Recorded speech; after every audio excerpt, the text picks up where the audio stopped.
ఒంటి చేత్తో గెలుపునే కాదు ఏకంగా ఏకగ్రీవాలు చేసుకున్న వైసీపీ ఇప్పుడు అవే స్థానాల్లో పోటీ చేసి గెలుపు కోసం ఆపోసోపాలు పడాల్సి వస్తుంది. వయస్సు మార్కు రాజకీయంతో తలపండిన ఉమ్మడి కడప జిల్లాలో ఇప్పుడు జరుగుతున్న 2 ఉప ఎన్నికల్లో ఆ పార్టీ గెలుపును సాధించడం అప్పటిలా అంత ఈజీ కాకపోవచ్చు. 2 స్థానాల్లో జరుగుతున్న జెడ్పీటీసీ ఉప ఎన్నికల పోరు సాధారణం అనే బదులు అసాధారణ రణరంగాన్ని తలపిస్తుంది. పులివెందుల పోరు దాడులు ప్రతి దాడులతో ప్రతిబింబిస్తుండగా ఒంటిమిట్ట ఎన్నికలు సైతం అదే విధమైన ఎత్తులు పై ఎత్తులతో సాగుతున్నాయి. టీడీపీ గెలుపు కోసం దాదాపుగా 3/1 మంత్రివర్గం అంతా ఇక్కడకు చేరుకోగా వైసీపీకి మాత్రం మాజీ నేతలంతా ఏకమే ముక్కుమడిగా ఒంటిమిట్టను చుట్టుముట్టారు. ఈ నేపథ్యంలో మండల ముఖ చిత్రం అంతా ప్రచారాల హోరుతో నిండిపోతుంది. పసుపు బులుగు కండులతో గ్రామాల రంగులు ఎప్పటికప్పుడు మారిపోతున్నాయి. ఆంధ్ర భద్రాద్రిగా పేరుగాంచిన కోదండరాముడి కొలువులో గెలిచేదెవరు, గెలిచి రాములూరిని కొలిచేదెవరు?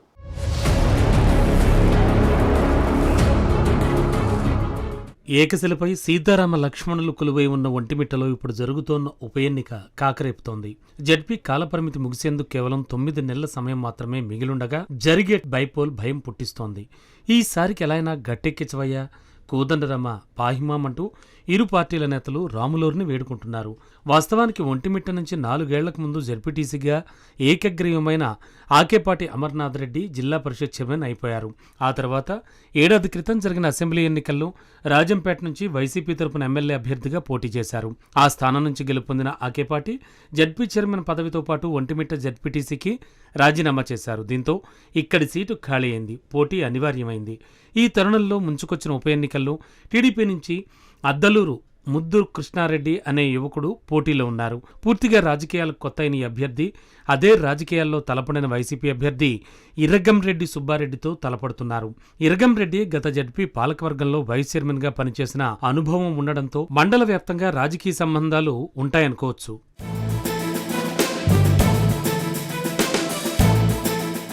ఇదిలా ఉంటే మండల జడ్పీ స్థానాన్ని ఎలా అయినా కొట్టేయాలని 2 పార్టీల నుంచి తల పండిన నేతలంతా ఒంటిమిట్టలో మకాం పెట్టారు. టీడీపీ అభ్యర్థి గెలుపునకు ఆ పార్టీ చీఫ్ చంద్రబాబు ఇదే ఉమ్మడి జిల్లాకు చెందిన రవాణా మంత్రి మండిపల్లి రాంప్రసాద్ రెడ్డికి ఇన్ఛార్జ్ బాధ్యతలు అప్పగించారు. ఈయన నేతృత్వంలోనే అభ్యర్థి ఎంపిక జరిగిందని చెప్పుకోవచ్చు.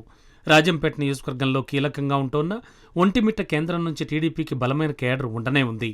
అలానే నియోజకవర్గంలో సాగుతోన్న 3 నేతల అనైక్యతా సంప్రదాయం కూడా ఇక్కడ సాగుతోంది. ఈ ఎన్నికలకు మాజీ ఎమ్మెల్సీ బత్యాల చెంగల్రాయుడు పూర్తిగా దూరమైనట్టు సమాచారం. అలాగే ఎన్నికలకు ముందు వైసీపీ నేతలకు సవాళ్లు విసిరిన మరో నేత మేడా విజయశేఖర్ రెడ్డి అలియాస్ మేడా బాబు సైతం ఎందుకనో దూరంగా ఉన్నారు. కనీసం తన అనుచరులకు సైతం అందుబాటులో లేరని తెలుస్తోంది. కారణాలు ఏవైనప్పటికీ ప్రస్తుతం రాజంపేట పార్లమెంటు టీడీపీ అధ్యక్షుడు జగన్మోహన్ రాజు ఒక్కరే బరిలో ఉండి ఎన్నికలను ముందుకుండి నడిపిస్తున్నారు. రాజు ఒంటెత్తు పోగడలతోనే మేడా బాబు దూరంగా ఉన్నారని మరికొందరు వాదన. అలాగే తాను సూచించిన బలమైన అభ్యర్థిని కాకుండా మరో రాజకీయ అనుభవం లేని వ్యక్తికి బీఫామ్ ఇవ్వడంపై కూడా ఆయన అసంతృప్తిగా ఉన్నట్టు తెలుస్తోంది. ఫలితం ఎన్నికలు జరిగేందుకు రోజుల సమయం ఉన్న ఇలాంటి కీలక సమయంలో ఎవరికీ అందుబాటులో లేకుండా ఉన్నారని టాక్.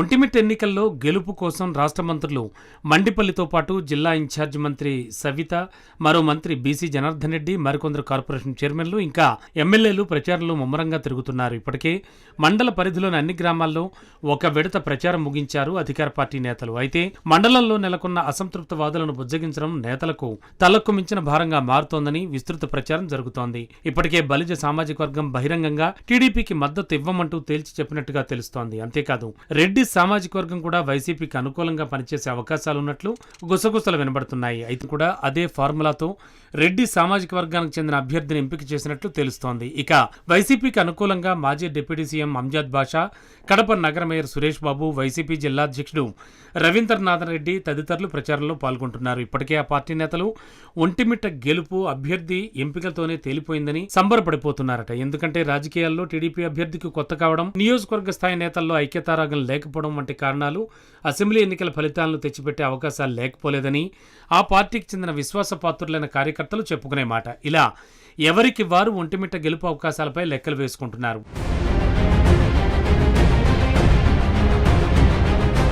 మరీ ముఖ్యంగా రాజంపేట నియోజకవర్గ బాధ్యతలను ఆశిస్తోన్న మేడా బాబు ఇలాంటి కీలకమైన సమయంలో దూరంగా ఉండడం అనేక అనుమానాలకు తావిస్తోంది. మంత్రుల బృందంతో పాటు ఇదే ఎన్నికల్లో నేతల సమన్వయం కోసం వచ్చిన జోన్ 4 ఇన్ఛార్జ్ దిలీప్ రెడ్డి సైతం ఒంటిమిట్టకొచ్చి ఇక్కడ పరిస్థితులను చూసి ఒకంత అసహనాన్ని వ్యక్తం చేసినట్లు సమాచారం. ఎన్నికలు జరిగేందుకు సమయం 3 అంటే 3 రోజులు మిగిలింది. ఈ పరిస్థితుల్లో మేడా బాబు ఎక్కడున్నారన్న సందేహం అందరినీ ఆశ్చర్యపరుస్తోన్న అంశం. అంతేకాదు ఏక నాయకత్వాన్ని ఆశిస్తోన్న జగన్మోహన్ రాజుకు కాగల కార్యం గంధర్వులు తీరుస్తారన్నట్టుగా ఆనందంతో ఉబ్బిదబ్బిబ్బవుతున్నారట. ఎందుకంటే ఆయన పోటీదారులు ఏ ఒక్కరూ కళ్ల ముందు కనిపించడం లేదు గనక.